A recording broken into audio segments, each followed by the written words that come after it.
Hi, everyone. We're here for the Crypto Newsie and in collaboration with the Global Blockchain, Global AI show that's coming up here in December in Dubai. I'm with a very intelligent, very bright, and I just learned some new things off camera within 10 seconds, but that's the type of guy he is. John Lilic, thanks for being with us. I was going to introduce you as Telos, obviously CEO and everything going on there, but I think you're doing a lot more. And the hats that you wear is many hats. So first of all, thanks for being with us, and thanks for joining us here in Dubai. Well, thank you very much for having me, and that's very kind of you to say. But I don't think I'm so smart. I think I'm more lucky than anything, and that's kind of one of my philosophies as a venture capitalist and just being in this space. You got to be. It's like I always say this. It's like you got to be stupid and lucky. Okay, stupid insofar as I think with respect to a lot of the things that are being built in this ecosystem. We were talking before this podcast started just about the pace of innovation and how quickly things can change. You know, it's like in the beginning, particularly very early on, you have to have a certain type of conviction, which I think a lot of people might look at and think this guy is, this is stupid. And then you got to get lucky where the thing actually works out, and then that's when you get. Ethereum, 10 years ago is 30 cents, right? So. Right. When you get into something like that in this like 1000x slipstream, as I call it, that's when you have real opportunities. But wonderful to be here. Thank you. No, I like the way you said that. Is like, isn't that the thesis for? Let's start with Bitcoin as the umbrella of what got the catalyst started in 08, 09. And then your work going over and volunteering at the Bitcoin Center in New York, wasn't that a bit of luck that just happened to be there? Were you living in New York? Were you just down the street, or did you live in a different state? Or what's the story of like from the beginning? Because I think a lot of people, I've seen many of your interviews, I've seen many of your work. I'm a big fan, which we'll get into your work at Telos as well. And I'm a big fan of your blockchain stuff as well, which we'll get into. But I think the story of John getting into this craziness and becoming the Telos CEO and all of that, how did it start? Take us back to the beginning. Again, were you living in New York? You volunteered at the New York Bitcoin Center? No, it's, I've told this story before. Before Bitcoin, I was doing like e-commerce stuff. And so back in the day, before Amazon was eating the world, you could buy certain domain names, you could SEO optimize, and then you could use programs or platforms like Magento, which would plug into wholesale manufacturers. And so you would have a front end, a slick domain name, and an SEO optimized page with credit card processing, so customers could place orders directly through you. The manufacturer would drop ship, and you would take a small cut. Mm-hmm. And that was kind of like one of the things I was trying to do. This is like really before Amazon just ate the world. And things were going along pretty well. I was selling all kinds of things, including garden seeds, for example, all sorts of household products. And then one day the bank just froze all my money, canceled my merchant services account. I couldn't process credit cards. At the time, I was in London, very expensive city. And suddenly one day, I used to think it's like having a bank account was a human right or something. And I only had one bank account. In which country was that bank account? It was in London, in the UK, London. Yeah. Okay. Very expensive city. Sure. And suddenly, one day I wake up, I don't have any money. And they accused me of selling dildos and sex toys, which I wasn't, by the way, and not that there's anything illegal about that. They didn't actually figure out what was going on because there was, like the way I was doing it, I had multiple websites, multiple domain names, multiple products under one payment processor, and they couldn't even figure it out. I told them everything. Anyway, 9 months, froze my money. I had to get my dad to Western Union me money just so I could buy groceries in London. What year was this? This is like 2012. Okay, all right. The end of 2012. Okay, so the crash had happened, and we're just coming out of it, and then boom. Correct, and I was doing well. I thought I was the king of the world. I had a little online business, and then in a panic, I started looking around, realized PayPal's not going to work. All these other solutions won't work. Discovered Bitcoin. Immediately got obsessed. Dropped everything. Started trying to find like meetups. So one of the first conferences I went to was in 2013 I think it was March or April in Amsterdam. Patrick Byrne was a speaker, the CEO of Overstock. Yep. He was kind of one of the first big speakers at that event. I met a lot of early people there. Yep. discovered a funny thing about it. The reason it was in Amsterdam, I'll tell you the story. I mean, we can just talk openly, right? Yeah. The reason it was Amsterdam, because Amsterdam at the time was the Bitcoin capital of the world. Sure, yeah. Because all the Dutch guys were selling dope online. You know, they have the coffee shops, right? Yeah. And they produce a lot of seeds.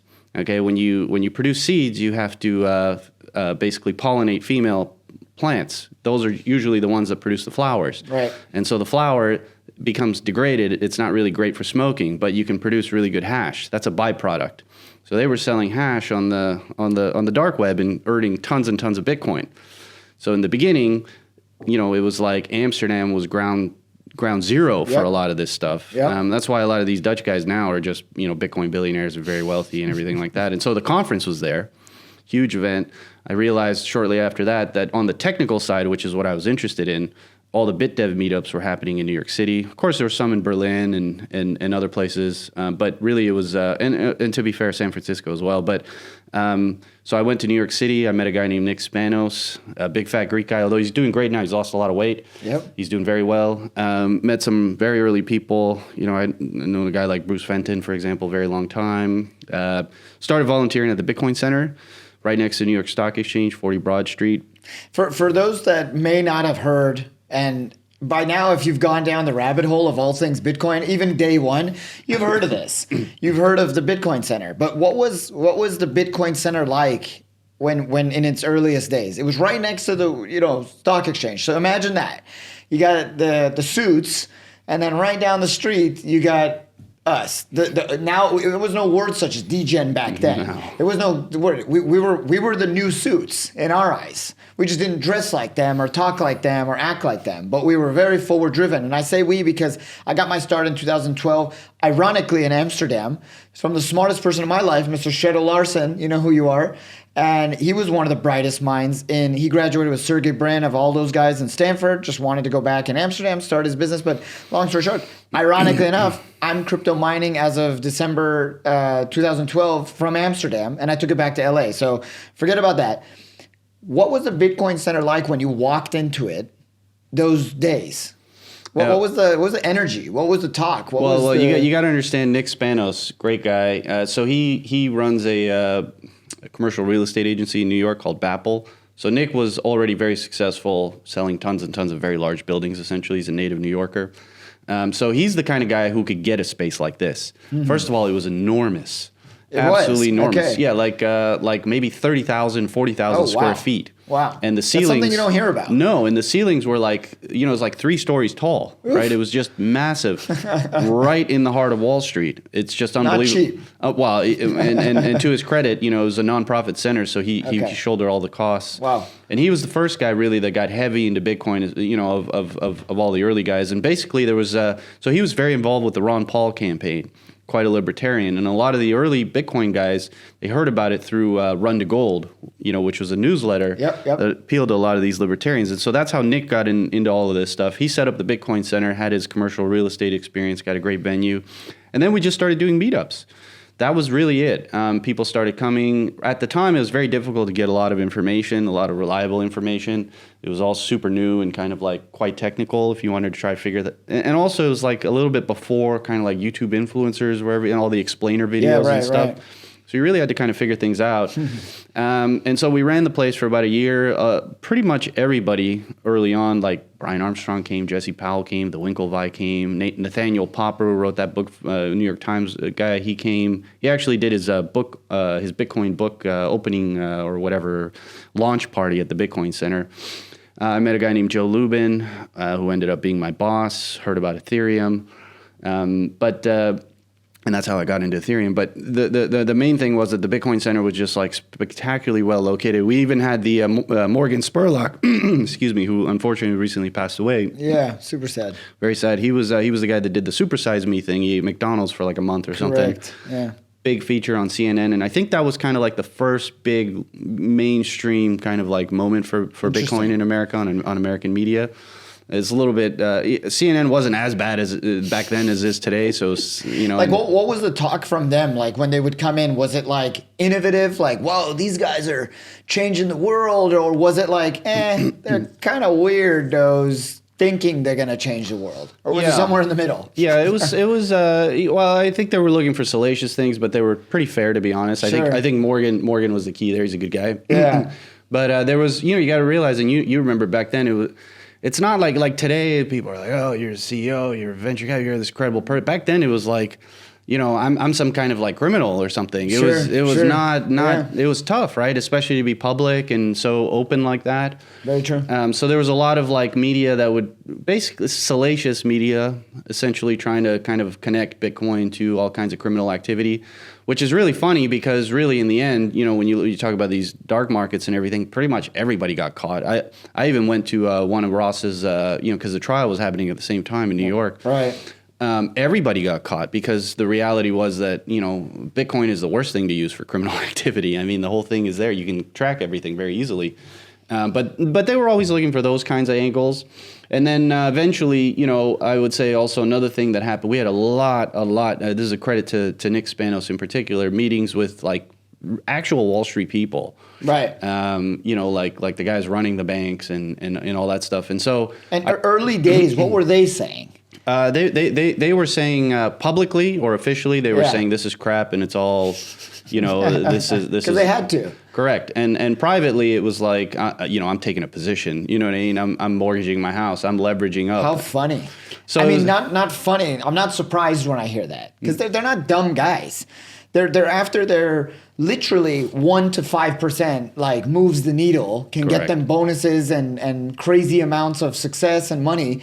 So when you're looking at the Bitcoin early days, or then when the EVM side, Ethereum side got added on, they're not stupid guys. No. They're frothing at the mouth. And if you're a developer, you're really frothing at the mouth. But if you're just a pure investor from a, percentage price action standpoint, they're not dumb guys. No. So the previous podcast that I was talking to was like, do we think that somewhere in this weird world, Warren Buffett is secretly investing? And I don't care about that, but those guys are that same analogy, right? That like, they're bashing it online because their bosses will fire them, but at the same time, they're taking care of themselves. And they were right down the street from you guys. So you guys were working together in some ways. There was pseudo. Well, it was they would come by the Bitcoin Center, participate in events. We did all kinds of events. Obviously, you'd have drinks afterwards. I would say there's a couple guys I know, actually a few guys, young guys. Yeah. One guy, for example, he was kind of like an analyst at Deloitte. Another guy at Goldman. And the thing is, very smart guys, very well educated, a wonderful young lady as well. And you come in there, you're 25 years old, you come out of school, and they just kick your butt. You know what I mean? They put you through the ringer for like 10 years before you get any kind of hope. So these folks were probably in their mid-20s, early 30s, and they had already had 4 or 5 years of just being – it's tough on Wall Street. Like, I have a lot of respect for people that make it through. Yeah. Anyway, all three of them now are ultra net worth individuals, so they really I think it was the younger ones in particular who were in the most – difficult, arduous time, at that stage in their career at these elite institutions, they got Bitcoin right away. And in particular because, well, as you know, it's kind of like you get into a lot of deal flow and the way things in the fiat system works, and there's just friction because there's intermediaries and gatekeepers at every step of the way. Exactly. And so for those guys, I think it was like clicked right away. Like, wow, I can go direct. Correct. Speed, yeah. I don't need, there's nobody in the middle. No. And they love that because from a TradFi perspective, that's literally the opposite of what they're doing and been taught and to do, because every step of the way in the middle, they're making fees. Correct. Fees here, fees there, more time. No, the slower they go, the better. It's like the legal perspective, like because they charge per hour. Lawyers, they're not all bad, but for the most part, they're not so awesome either. But like the slow bleeding. But they make more fees. They make more money. So same with TradFi. Enter something exactly opposite, and that's breaking their system. But at the same time, it's music to their ears because they can do more quicker. But I want to take it to like, we'd be remiss to not talk about if we're going to go from awesome blockchains, Bitcoin Center, which was extremely forward-driven. I would say very before its time, maybe too early. Right. Had it been like 3 years later, I think it would have still been there. It would have been maybe a couple $1 billion operation, maybe Bitcoin centers around the world. I don't care about the politics, what Nick faced. I'm sure very difficult times and adversity and rules, regulations, all of that, headaches from the guys down the street. I don't know. But it was definitely too early. And another thing that was too early and way too sensitive was the Silk Road, right? That marketplace was very sensitive and very early on. I would argue that if it happened now, which obviously, it's not going to because the hype came and left, but look at him. He's now in jail for 150 whatever the crazy number is, and the rest of his life for sure. And I guess they put like another sentence on top of that, and from whatever. Anyway, it's super sad. And he did nothing. Like he wasn't participating. Had he allowed it, sure, that's up for debate. The CZ argument where the money coming through Binance wasn't so clean and anti-money laundering, blah, blah, blah, blah. 4 months for that. He was the first person to ever get a sentence for that as well. Correct. But the Silk Road side of things being for the first time a free market is, crazy. I mean, I would say, so I'll be honest, I've used back in the day, definitely. Yeah. I bought really good cannabis online. Yeah. One of the things that I would say, it's kind of like a bit of an innovation because you had anonymity with reputation. So in other words, all the best dealers could accrue reputation by delivering a good product and a good service. And the better their reputation, the more money they would make because they would show up on the search, right? And so if you think about that from a harm reduction standpoint, there's a couple things there. One, you're not ever going into some back alley to meet somebody shady, right, where there could be potential for violence because there's no human-to-human contact. Right. It's all through the mail. And number two, and I guess actually this might even be number one today in America, you see, like, for example, the fentanyl crisis. I think J.D. Vance was joking about this. He said you can't even do coke anymore in America because it's super dangerous, right? And I'm not saying you should do coke. I'm just saying the fact that this stuff is laced all the time. You're right. Wherein you're purchasing it from a dealer who doesn't have any like reputation because it's not sticky and online as it was with the Silk Road or similar markets. I think those are some of the arguments on the like harm reduction side. That being said, look, dude, it's the U.S. government. You never go against the U.S. government, in my opinion. Yeah. You have to understand the rules and the laws. It's, Ross definitely understood that what he was doing was very illegal. And, sure. And frankly, it goes back to that earlier point I made, which is like, at the end of the day, Bitcoin is kind of the worst thing to use for this type of thing because it's pretty easy to track people down, essentially. Do I think his sentence is appropriate? Personally, no. I definitely think life, I guess not even with the possibility of parole. That's what I'm saying. It's plus.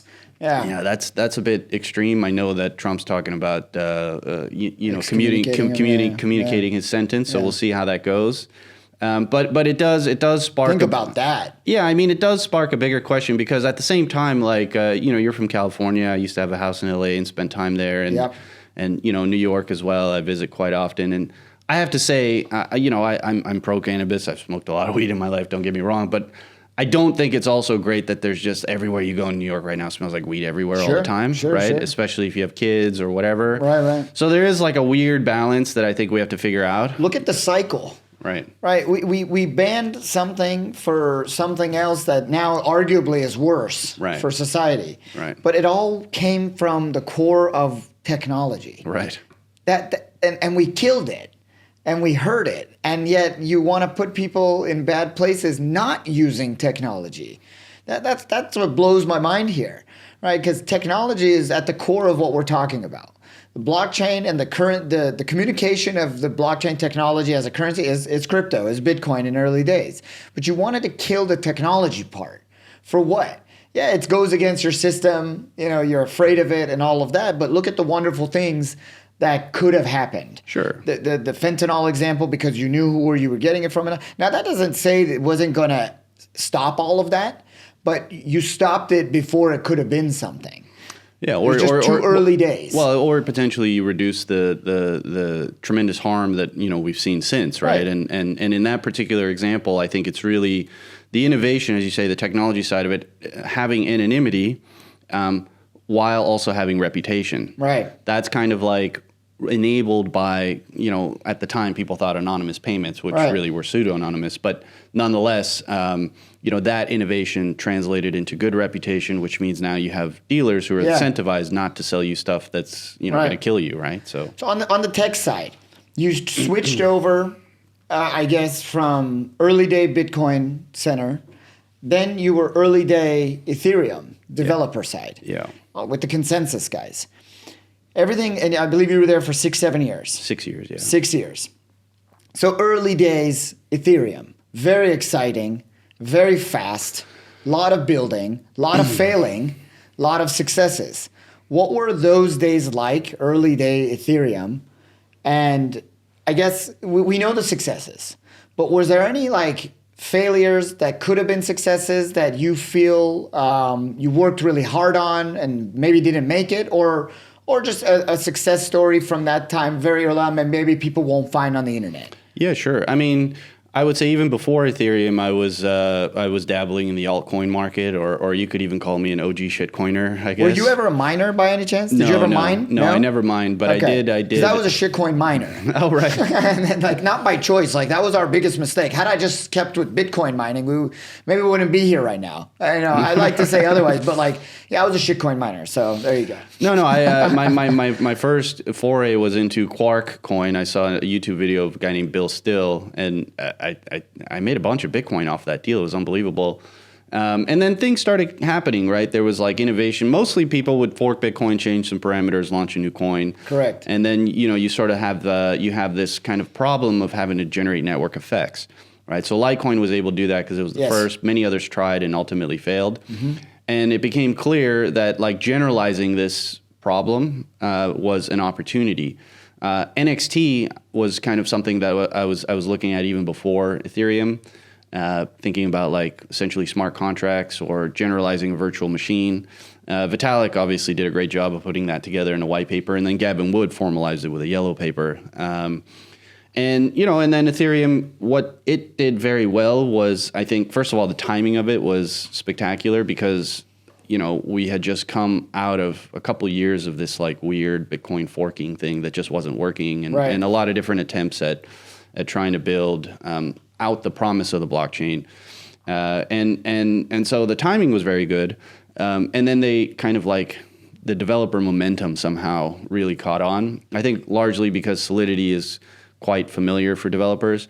I mean, the trade-off there is, and you talk about successes and failures, and I would say, it's not a failure per se. It's just, you have to make trade-offs, right? You're resource constrained. It's difficult to innovate. But the virtual machine, the Ethereum virtual machine is quite rudimentary, frankly.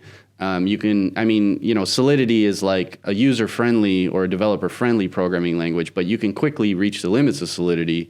There's no formal verification. So even early on at Consensus, we were trying to do more complicated financial products, For example, I think in like even the summer of 2015, right after Ethereum launched, there was a guy named Alex Batlin. He was running UBS, the innovation lab. He eventually became a Consensus employee and now has his own company. But they were like testing smart contracts, and that was like the first big piece of news. We were like, oh my God, wow. So we started building, for example, a total return swap. And we were trying to think about like derivatives and all sorts of different stuff, but it's so there are limitations there. I also think in the beginning of Ethereum, there were I'll just be honest. I mean, we're talking here, right? Yeah. But it's like the thing launched and it was like, okay, the world computer, right? It was on the front page of the Ethereum website. Yep. It's like we didn't build a world computer like AWS and Azure, Microsoft Azure built a world computer. We built a global, U.S. dollar thin fiat, fiat thin end client. Right. Where Ethereum is putting U.S. dollars on the blockchain. That's like its use case, and allowing users to do things with those dollars like DeFi. And that's fine. Like I'm very, very supportive. I think more dollars on the blockchain is very good for the world. I think dollarization is very good for the world, for sure. So I'm supportive of that. But on the innovation side, the EVM was kind of like quite rudimentary. And then also there was some failures in terms of, sharding was another big promise, 1,024 shards. And when Vitalik said that, I was like, wow, this is very ambitious. And I kind of started going deep and doing research and trying to understand exactly what that means. And then it was like, okay, I think like a year later, it was like, okay, well, we'll do 64 shards. And then in 2018, he put a quiet post on his blog about 1 shard, right? And I admire him very much, and all these researchers, don't get me wrong, I'm not trying to denigrate anyone. I'm just saying that, oftentimes the vision was more ambitious than, the technical reality of the matter. And so, we kind of like keep grinding away. And what was really great, though, was, again, the activation of the developer community. And that solved a lot of really hard problems, like, for example, the automated market maker problem, because prior to that, we had Ether Delta, which was kind of like the first, decentralized exchange to gain any momentum. And I've used it it was a very painful experience. And then, of course, that innovation comes, and now we have Uniswap and everything else, and the token economy explodes. And then from that derives many, many more use cases. So the ability for the community to unlock use cases through research and developer activation, I think, is probably the biggest success. Right. And maybe some misalignment between lofty vision, ambition, and like technical realities is probably like one way to define some, learning, maybe some failures or learning experiences. I don't think it's like a problem of over-promising, performing. I don't think that's the problem there, but I think that's the ambition of all crypto people, all blockchainers from day one. We see this. It's the new internet. You can't turn it off, and all this, very cliche things. But it's a bit of over-promising, under-delivering. I think that's been a thesis in a lot of protocols, but not out of maliciousness, not out of like, we're going to rug you and all that. No, it's just being so damn ambitious, being so damn innovative that like maybe if we could shoot to the, what do they say? Shoot for the stars, you'll land on the moon. And that's okay. Well, let me give you my spiciest take, and fair enough. But there's a degree of utopia mixed into that, and what I'd like to say youthful naivety. I'm 42. I'm probably like very old in this ecosystem. Everyone's quite young, and even the ones who are in the beginning, they were 20, so now they're like in their early 30s. The switch to proof of stake, for example, I think was a big mistake, and I would say the arguments in favor primarily stemmed from like global warming, which I think is really silly because, and so the notion that proof of work is like destroying the planet, I think is like a big stretch. Now, it is fair to argue that there are inefficiencies in terms of like power consumption relative to the fact that you're not doing useful proof of work per se. However, at the same time, when you look at the energy markets and you look at what's going on, first of all, if you believe anything in the Kardashev scale, like in terms of like where the world needs to go, type 0, type 1 civilization, et cetera, right. There's no such thing as a rich country that's energy poor. Okay, right. So the notion of less consumption as a means of achieving innovation is like fundamentally it's fundamentally flawed. Right. Fundamentally. So that's kind of one point. And I think, sometimes within the Ethereum culture, when something is ingrained, like this idea that proof of work is burning the world, it's very hard to argue against that. And I faced a lot of heat for that because, they say, oh, you're just a right winger, you're whatever. And I'm like, dude, I'm just trying, so in those moments, it's hard to make arguments that are contentious for the community. I think that's changed as the community is maturing and growing older. And then also when you look at the energy markets, it's sort of like there's clearly a push towards renewables, clean power, et cetera, obviously fostering more nuclear. And that's happening, for example, and we were talking about this earlier, in China in a big way. Right. It's coming back in U.S. as well, and so on. So it wouldn't take much, to steel man the argument that no, proof of work is not burning the world, and dive into it to realize that the energy problem is going to be resolved likely, really through market dynamics. And so even on the Bitcoin side, we see tremendous innovation. So a buddy of mine at Mara, this guy Julian, he runs a lot of their innovation. He and I talk all the time. One of my portfolio companies is called the Sustainable Bitcoin Protocol. So they're issuing basically clean certificates native on chain. Once they validate that all the electrical inputs that go into mining Bitcoin is from a clean source. That's an example, and there's many like ventures going in this direction. Yeah. Moreover, when you look at, for example, in Texas, the miners are providing ancillary services to the grid, so granular demand response and so on. So in other words, the entire like there are other security and crypto economic arguments in favor of proof of stake, and I'm not denigrating those. I'm just saying that the environmental one was a big one, and I think it's fundamentally flawed because you can't have innovation with less power. It's just incongruent. Where I think Ethereum made a mistake, and where that's one of the things I'm working on now, and I've talked quite a bit about this is. And you look at, and this also kind of like, coalesces to some of the stuff we were saying before, which is, the virtual machine not being so robust per se.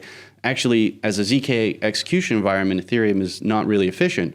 And so now what we're seeing is a shift back to ASICs, insofar as you have groups like Axial and others who are taping ASICs, ZK proving ASICs. Vitalik talked about this. Justin Drake talked about this. I've talked about this. I'm not saying I'm at their level. I'm just saying there's people talking about this. And so I do think we're going to have FPGA interim step, but then we get back to ASICs. And so now you have this robust network of ASICs underpinning the entire ZK infrastructure of Ethereum, which clearly is seemingly the future. And so we go back to ASICs. So then the question becomes, can we derive useful proof of work from that and potentially pair it with a hybrid consensus, useful proof of work, proof of stake? Like that is an innovation arc. Going back to simply proof of stake and now essentially creating what is, in my opinion, massive rehypothecation risk, okay, where it's like you stake and restake and borrow and da-da-da and so on, and, I think is fundamentally very, very risky.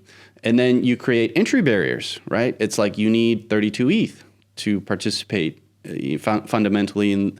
It's like $100,000, right? Not everybody has that. Sure.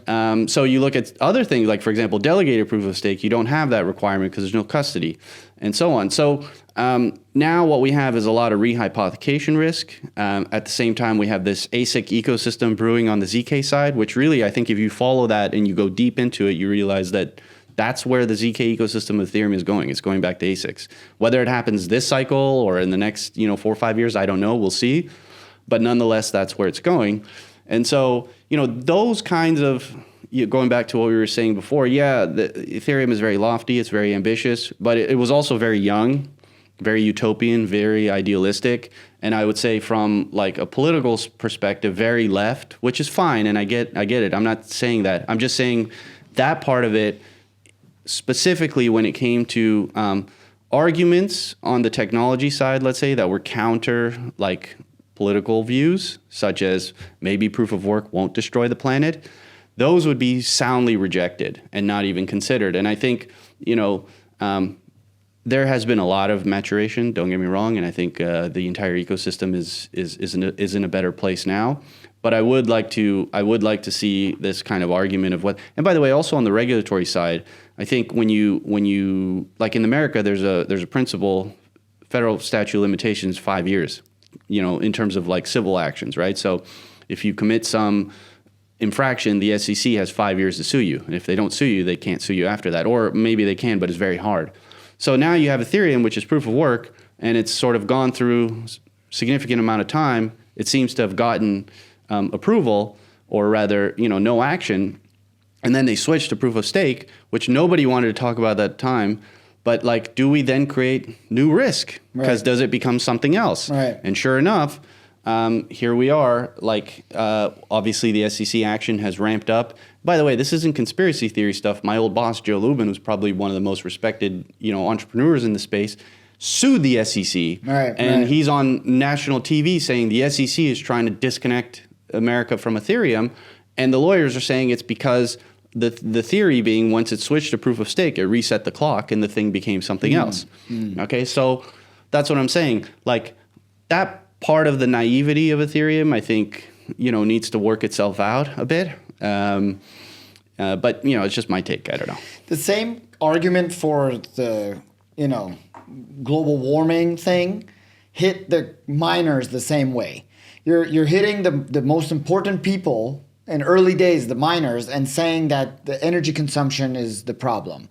And the same thing with what you mentioned is I want to shift to like the ZK side. Sure.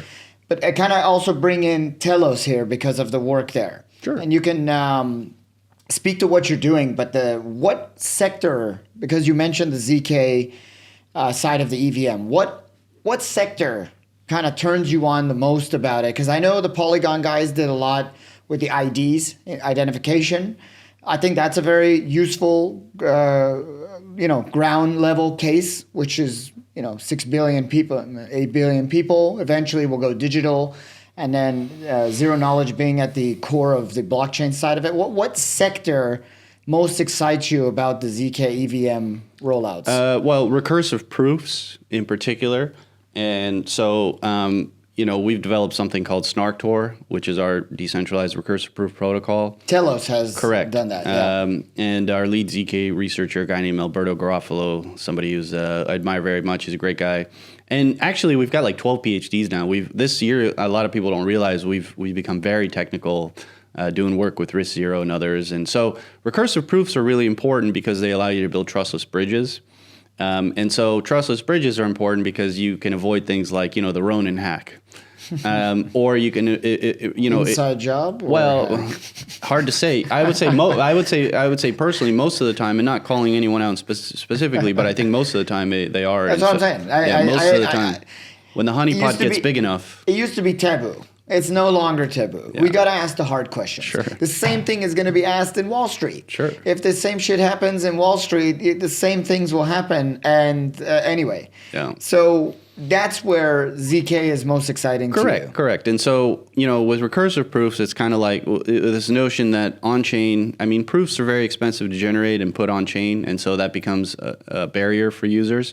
But if you kind of aggregate many proofs, and post one proof on chain that sort of like speaks about this universe of many other proofs underneath it, you can find much more efficiency gains in terms of scalability, both in terms of speed and throughput, but also cost.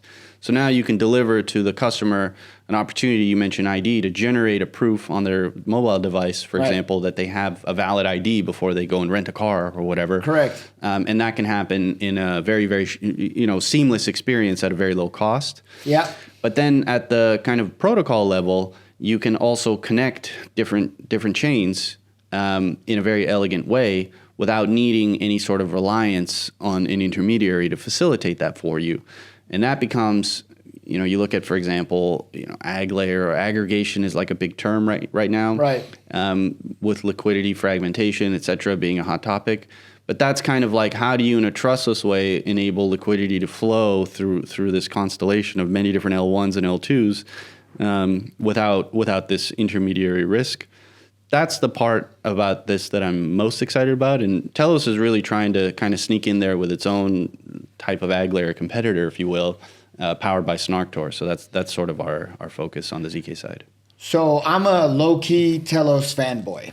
Now, this is the first time anyone's heard on camera. I've never tweeted. I'm not a tweeter at all. I do some content, but that's about it. But why am I a Telos fanboy or something like that? And it goes back to, and I thought you were going to say something. You said cost, but I thought you were also going to say, which we're going to talk about now, which I know you agree, and because you're building for it, is, in my opinion, the most important, least talked about, biggest opportunity cost in our industry, which is TPS.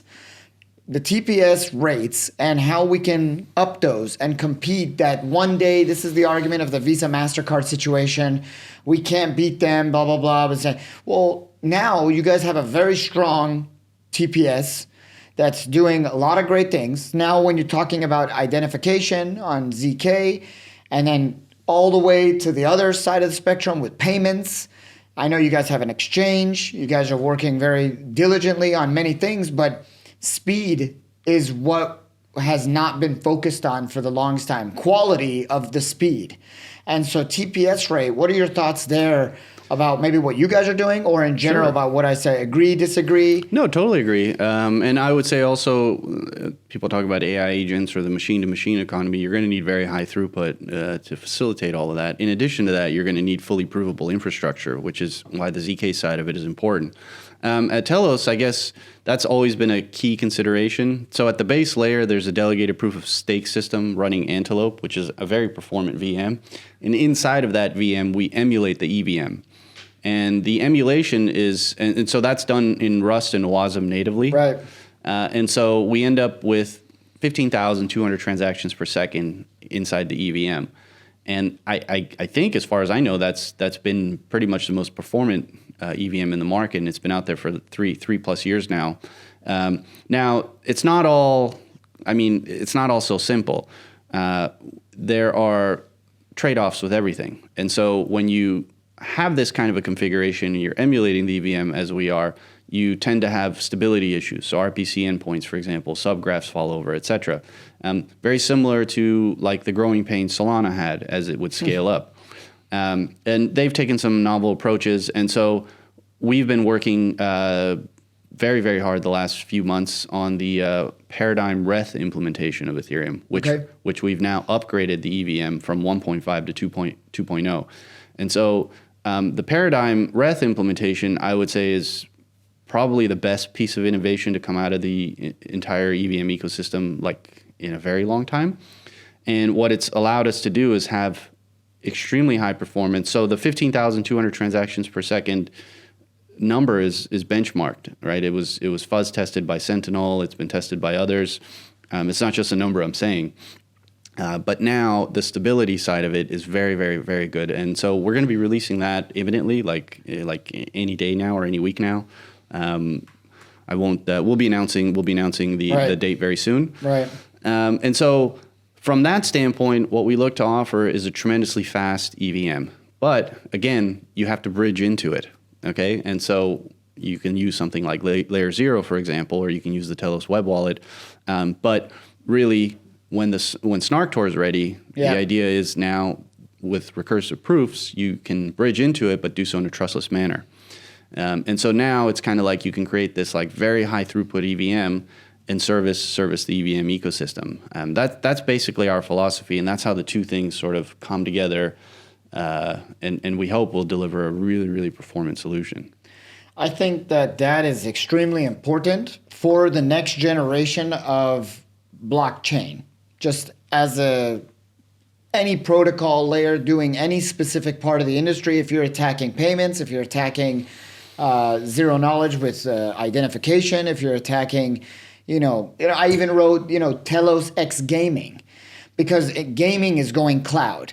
Gaming is going to be Web3 focused. Maybe not today, but in the future. Gaming is being incentivized opposite to, I don't know how old, you have kids? Yes. How old's the youngest one? 1.5. Oh, okay. God bless. So very new. When that child is 18 years old, they will not be paying. You won't have to buy that child a PlayStation. In fact, PlayStation or Sony will have to incentivize your child to play based on their time. And we've seen that with like Roblox and Fortnite and other ones that are still on-ramp, middle layer, no off-ramp. But when I look at the potential of gaming and the multi-billions of assets, even in the NFT marketplaces we saw in iteration 1 of Web3 gaming, and then the speed of which, 4 billion gamers and growing, and then the in-game assets, and then it's going to come down to speed of how we can get settlement on payments and items. And so that's why I always go back to speed and the quality of speed.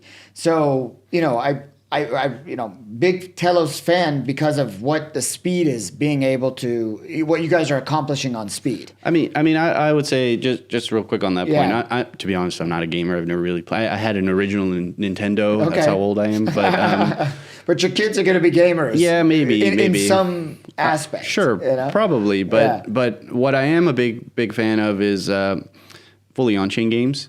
So there's one of my companies is called Cafe Cosmos, fully on-chain, autonomous worlds, etc. And there's others. There's so many others. It's unbelievable. There's projects like Community Gaming, etc. Right. There is a big push towards fully on-chain.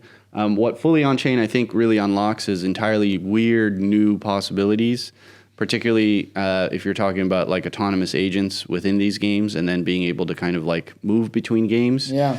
It almost gets into like weird simulations of like alternative realities. That part of it I'm very excited about just to see how it all sort of plays out. But fully on-chain games is definitely, I think, the future for sure.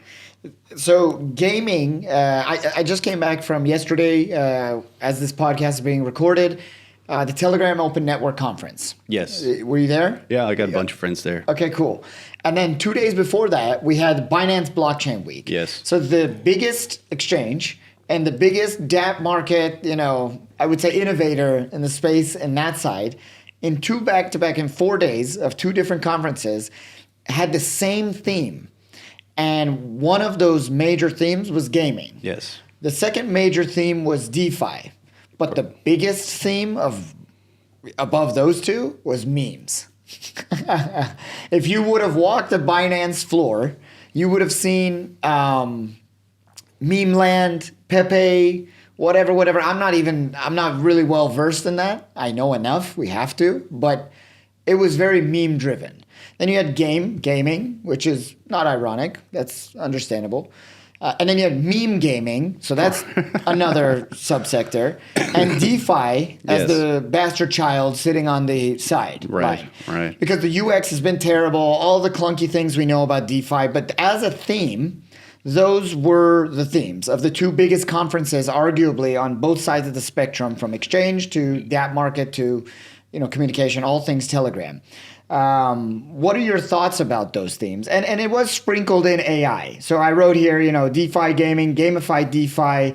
Actually, one of the gentlemen from TON said the 2025 is going to look like DeFi gaming, gamified DeFi, and he dropped the mic and walk off stage. Right. And I actually quite agree. that gamified DeFi is very exciting. DeFi 2.0, as we all say, is coming. What are your thoughts about those trends and themes for 365 from when we sit here? First of all, it's a great testament to Dubai that they can get these kinds of huge events, right? And just, that obviously requires a high level of coordination. It's not just spontaneously by accident that happened, that these 2 events happened like that. So we were, Telos was a sponsor at Binance Blockchain Week. Okay, amazing. So we were heavily involved. And first of all, they got the entire Coca-Cola arena. Okay, a lot of people don't realize the entire arena. Yeah. And, it was like extremely well organized and the flow was super good. So that was one thing. A lot of times at these events, you just kind of like either you're constrained or the vibe isn't right. This was very well organized. So I'll give them a lot of credit.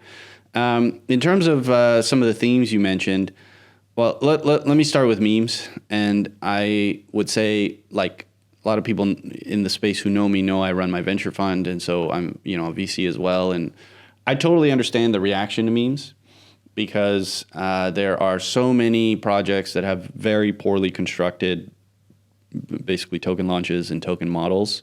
And it gets really difficult for retail investors to participate. And moreover, they've just been dumped on so many times that now there's like tremendous demand for a type of fair or inclusive, project or opportunity. However, the problem is when you look at the statistics on memes, I guess some stuff was floating around Twitter. It's pretty awful, right? It's like the the percentage of people who make money is like 0.003 or something, right? And frankly, there's just an incredible amount of rug pulls and scams. It's really unbelievable. Now, there are innovations as well. First of all, people are smarter and they can recognize certain patterns. But then you have like, tools like the bubble map thing. And so you can see when wallets are concentrated and so on. But then there's things you can't account for. Okay. So for example, this GOAT AI thing, right, that just came up. And then the guy's Twitter gets hacked. And then like it shills another coin, people buy it and then get dumped on. Right. And that, or there's another smaller AI project called ACT, and the dev just dumped everything a couple days ago, just like in one transaction, right? And the whole thing just nukes. So I think what you need is and then of course with memes and everything, like pretty much almost all of the time, it's like anonymous people. You don't know who they are. So there isn't like a reputation and an identity ascribed to the project, which means there isn't accountability. Now, that can be good or bad. I'm not trying to knock anons. I have a lot of friends who are anons online. I totally respect why they would want to be anons. If you have spicy takes around contentious issues like cutting edge innovation, I can understand why you'd want to be anonymous in 2012 talking about how Bitcoin will change the world. But if you want to be anonymous so that you can get away with rug pulling people, that's pretty shitty, right? That's not cool. So there's a minefield and a litany of difficult challenges that the market needs to navigate through. I'm not saying all memes are bad or anything like that, but I do think ultimately, and what's that? What's the Solana guy, the tall guy, Ansem? Mm-hmm. He was saying, I can't believe he was saying it like this, but or maybe it was somebody else from Solana, I don't know. They were saying that memes are, like a better lottery than the U.S. lottery system, which I was like, I wouldn't be saying that. I'm just reporting what they said. I'm not saying it myself, so I'm not encouraging this, by the way. But, because you have better odds of like sniping into a meme and having it pump than you do of winning the lottery. And I do think there is an element of, people trying to make it all in one go. Right. And I can understand that. I mean, greed is what it is. I'm not saying greed is bad per se. And there are definitely stories, right, of like tremendous, unbelievable success. But then there's like so many examples of, on Twitter, people posting screenshots that are fake of like, oh, I made these gains. And then it's like, no, you actually didn't. And so all that to say, it is what it is. I'm very libertarian minded. I think we should just leave the market alone, and it's your responsibility not to get wrecked. I got to a place where it's like, who am I to judge that person, that being like whatever. I'm not a rug puller. I try to stay away. I think my radar is okay, but who am I to say? A lot of people in our father's generation might have been like the GameStop short squeeze situation. That's a joke and blah blah blah. And so who am I to say that from traditional to digital it's good or bad? And it's funny because we were talking about these events. Hopefully we're going to have you in December at the event. This exact podcast is sponsored and brought to you by the guys at Crypto Newsie and Global Blockchain and AI Show. So there's great events here in Dubai. It's actually bringing the whole world here. Correct. And it's not ironic that they also have the most forward-driven regulations of the whole place. To end it off, I wanted to ask some rapid fire type of questions, or you can answer them in shorter, long form as you wish. And I do want to give, we skipped around, but I do want to give you so much love and credit for what you've done with Code to Inspire. For people that don't know, you built something with your partner, I believe, Farishte, right? She's Iranian. She's so Farishte is like my sister. She's originally from Afghanistan, grew up in Iran. Yeah. Speaks Persian, does great calligraphy and writes beautiful poems. Of course, it was during the Soviet invasion of Afghanistan, and then eventually she worked her way up to getting a computer science degree in Berlin, went back to Afghanistan, this is like in 2012, started teaching, and then the Taliban, basically tried to kill her for that reason. Wow. She ended up fleeing to the United States as a refugee. She's about to get her U.S. citizenship finally after 10, 12 years. I met her 2014. We carpooled from the Bitcoin Center to DC for the Bitcoin in the Beltway conference, where she was a speaker. Crazy. And the reason for that was because she had an initiative, the Women's Annex, basically helping support girls' education in Afghanistan, and she was funding it with Bitcoin donations. Wow. And anyway, she told me the whole story, and pretty much it's been 10 plus years now. Code to Inspire. I help support on the finance side and the operations side. It's really her vision. She's the superstar. We built the first coding school for girls in Afghanistan. We've put 600 of them through the program. We then help them find jobs, Incredible. And we've been financing the whole thing with Bitcoin and ETH and things like that. And so kudos, man. Really, no, kudos to Farishte and yourself. Yeah. And that's a story. Right. That's literally connecting your earliest Bitcoin days to something that's changing the world quite literally. The rapid fire questions are, what scares you the most about the future of tech? What scares me the most is over-regulation that slows down the progress of civilization. That scares me the most. What excites you the most about the tech that we're building? Definitely the, going into space stuff, for sure. I think what Elon's doing is incredible. And I got to give credit to Bezos, too. By the way, he doesn't get a lot of credit these days, but Blue Origin is landing rockets now, too, and they're moving along. So definitely. As an American, I'm happy that we're very far ahead of that. And correct. That's the next frontier. Very, very excited about the space stuff. What in blockchain specifically excites you? Well, all of the future innovation around quantum computing excites me tremendously. I definitely think quantum money is a very interesting concept to consider. I'm investing in that space. I'm learning about it. I've done a few talks about it. Right. But definitely the next phase of it is what's interesting, I think. What region of the world for the next 10 years would you want to put your investment dollars into?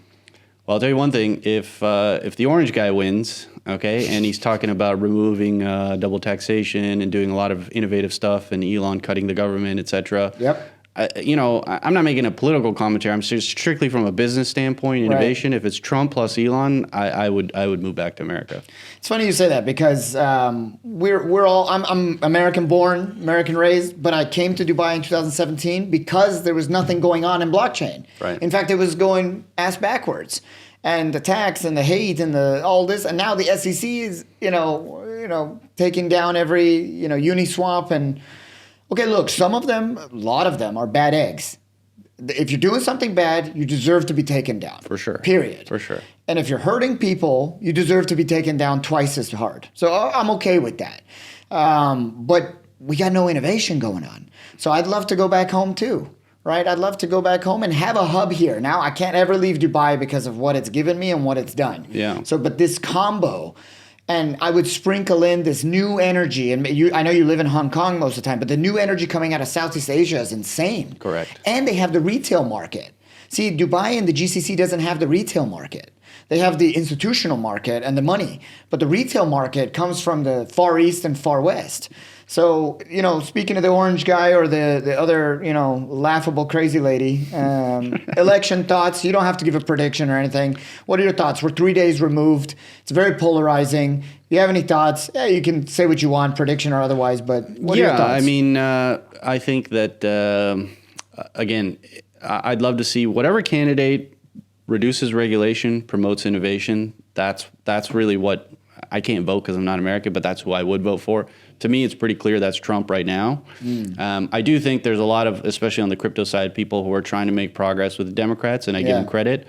I'm very few. Yeah, very few. But there are people who are trying, and Sure. and a lot of times they take a lot of heat. But the reality is, it's tough to change a hard position. Right. And they're doing hard work trying to bring some of the left like on board with crypto. So Right. I give those people a lot of credit. Right. But definitely, I think right now it's looking like Trump's going to win.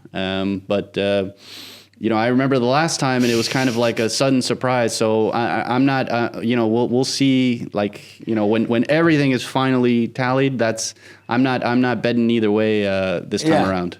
Same. I was living in London, and we were up late watching the elections, and we were excited. And obviously, 4 or 5 a.m. came around, we had to go to bed. And they're like, we woke up and it's like a totally different story. Yeah, right. And who am I to say something happened or otherwise? I'm not that guy, and I don't care to get sticky, but weird. That's the only word I gotta say. So I'm not making a prediction. I don't know. I don't care. All I know is that one of them is gonna keep me in the country, and one of them is going to push me out of the country. Right. I started showing people 2 paragraphs. No voice, no picture, no nothing. Read this, read that. It has some tax stuff in there, crypto stuff in there, future, healthcare. And 9 out of 10 people are choosing the Trump one because of just it just makes sense. Right. It just makes sense. So it's really wild. And then you look at Dubai, UAE, so forward driven, on fire with everything. Bang, bang, bang. Build it and they will come. Regulations that make sense. VARA, Virtual Assets Regulatory Authority, which is, SEC can't even do 1/10 of what VARA's done. But it's also, they're a Lotus kind of F1 car making a sharp turn. America's an 18-wheeler. Right. We have 350 million people, and in order to make that turn, we need a 15-point turn. Well, I'll tell you, the one thing I can't speak on, because I am a Canadian citizen. I grew up in America, but I didn't become a citizen. Canada today, when you look at where its GDP is relative to 10 years ago when the current administration took over, it's exactly the same. Oof. Stagnant GDP growth over a 10-year period like that is devastating. During a time of tremendous innovation, that's why the top 1%, and now it's grown to the top 2% of Canada leave every year for the United States. Elon was Canadian, okay? Sure. You look at it's unbelievable. Just everybody moves to America. Okay, and so I think when you have the wrong policies in place, crazy, like not well thought out tax policies, for example, things that promote inflation, things that discourage innovation, you're going to end up with like a decade of no economic growth is absolutely in this decade. Horrible. And this decade, which was the strongest decade. That's where Canada is right now. Human history. It's absolutely unbelievable and just terrible. So, you know, these policies do matter from an economic standpoint. Sure. And I think that once we get into higher interest rate environments, more clarity for people kind of seems to come back because suddenly money isn't cheap. Right. And that's when we all realize that, you know, economic prosperity for everyone based on, you know, merit, working hard and taking risk and doing those things, that's how you make things better. Those are the exact themes of entrepreneurship. Correct. Creativity breeds sophistication of entrepreneurs. Put a little stress on them, and you got gold coming out. All the apps on all of these beautiful phones we have were birthed out of the financial crisis. Correct. WhatsApp, Meta, all of those guys came really. And is it ironic that also Bitcoin came out of that? That's right. So I think that's a good place to end it. We could do this forever. I also wanted to highlight, and I appreciate your work in longevity as well. Maybe a lot of people don't know that about you. You know, take a look at his website. You'll learn a lot of things that weren't talked about here today, but they are changing the world. Preventative medicine and how it's going to affect longevity is at the forefront of what we need to be thinking about for your kids. Maybe not us, because we can only prevent so much at this age. Well, the one thing I would say very quickly about that, so I do work with a human longevity clinic, and we offer that up to our founders and stuff and everything. But the main thing is, when you look at the cancer drugs today, if it's detected early, they're extremely effective. Sure. So the Human Longevity Center, and there's many others similarly, their motto is don't die of anything stupid. So that means also when you look at all the kind of testing you can do, of course, there's all the lifestyle influencers, work out or be fit, eat well, et cetera, Don't sleep Die well. from Brian Johnson, right? Great guy, by the way. I met him here in Dubai. But the testing side of it, the MRIs, you know, you can test your blood, everything. You can sequence the genome. You can test for the faulty genes, et cetera. Yeah. All of that kind of stuff is available, and we should all be mindful that it's not like you go to the doctor, get a physical and stethoscope, and you know the meme kind of taps on your knee with the little thing in it. That's not sufficient. You have to go deep and test everything, and then you know if something does come up and it's early, your chances of beating it are astronomically higher, and that's really the main message. From Bitcoin Center to from early day e-commerce to Bitcoin Center to consensus on Ethereum to Telos at the TPS and ZK, EVM, all the way to longevity and coding for the free world. Really appreciate it. I learned a lot. Did I cover that right in that last 30 seconds? Afghanistan, Code to Inspire as well. Code to Inspire. That's what I'm saying. Changing the world through coding. You know, right. I learn a lot. Right, when I speak to gentlemen like you. And you can't find a lot of this on your website unless you really dig deep. And I've seen a lot of your interviews. I wanted to go a little different way with this so that somewhere out there, someone can get benefit from other things. They know your great work in blockchain. They know your great work and that side. But do check this wonderful gentleman out. I learned a lot today, John. I really appreciate you. We'll see you hopefully in December back here in Dubai or somewhere around the world. For sure. But hopefully at the Global Blockchain Show, at the Global AI Show. I think you should be on both stages because on the AI side, which we didn't tap in too much, I think you're very bright on that side, how we can really make some effective change. And then, you know, even the medical side, AI and medical for preventative. It's a huge application for that side as well. But do check this gentleman out, and John Lilic from Telos currently, but his own portfolio company is doing wonderful things. I appreciate you, brother. No, I thank you for your time, Super and thank you for having. Thank you for being here. I'm sorry, in Dubai, good. And thanks to Crypto Newsie and Global Blockchain Show. We'll see you in December, and appreciate your partnership and time here on the podcast. And thank you very much for your time. Super. Thank you. Have a great day, brother. You too. Thank you.